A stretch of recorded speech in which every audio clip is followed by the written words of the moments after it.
What rough beast, its hour come round at last, slouches toward Bethlehem to be born. So wrote W.B. Yeats, the 1923 winner of the Nobel Prize for Literature, in perhaps his most famous poem, The Second Coming. And Yeats was one of the 120 winners of the Nobel Prize for Literature since 1921.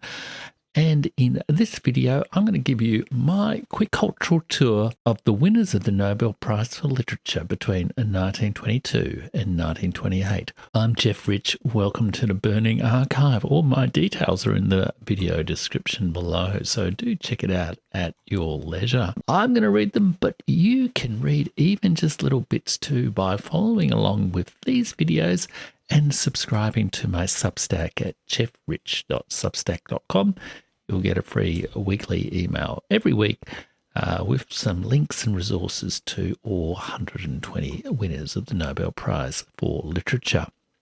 So this week I'm looking at the winners from 1922 to 1928. We're doing 7 winners in each week, one for each day of the week.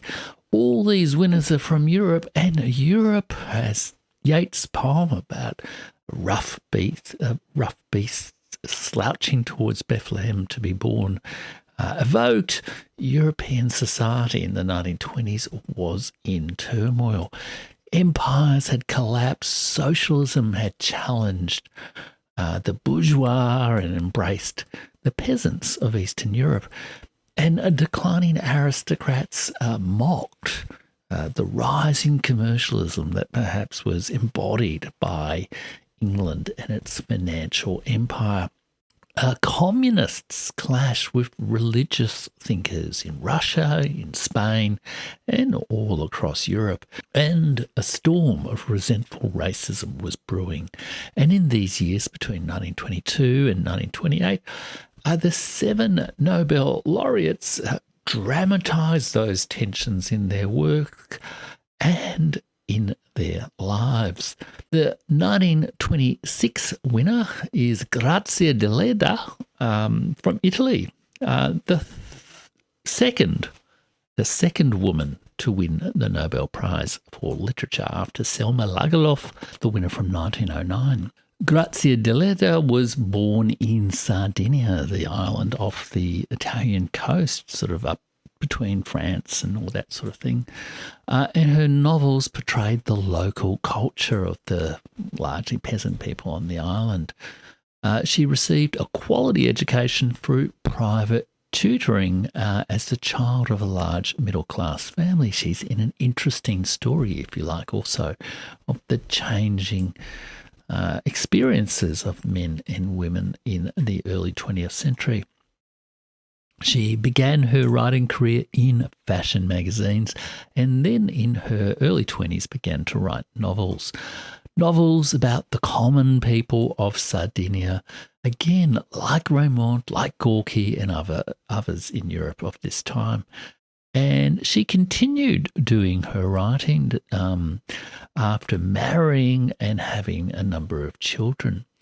Her very grounded family and writing life is a bit of a contrast to that of her contemporary, Virginia Woolf, the great, British writer who never did win a Nobel Prize, and who at the same time wrote of her rather moody aristocratic depression in modernist courts of Bloomsbury. But one of the great modernist writers of the 20th century.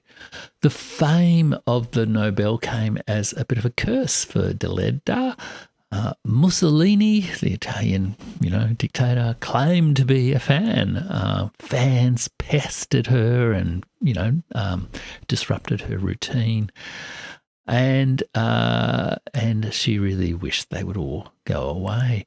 She died of breast cancer, sadly, at 64 after completing a novel that portrayed a woman dying of a fatal disease. Her novels are very much about the local culture of Sardinia and their connection with place, and her characters are often outcasts with a sense of isolation overcoming pain, sin, and a sense of fatality. She also depicted very much those experienced through a woman's point of view and women's pain and suffering, but she hasn't really been adopted like Virginia Woolf, I guess, as a feminist icon. It's a very different world to the world of, the flapper, liberated woman of the 1920s. Her fiction, though, I think is surprisingly fresh and enduring, and she really is a remarkable woman. And I have a small excerpt from her work Nostalgia, which you can read in my Substack at jeffrich.substack.com, as well as links to her complete works in Italian and also translated into English, and also LibriVox recordings of them as well. And I hope you've enjoyed this cultural tour of the 7 Nobel Literature Laureates from 1922 to 1928.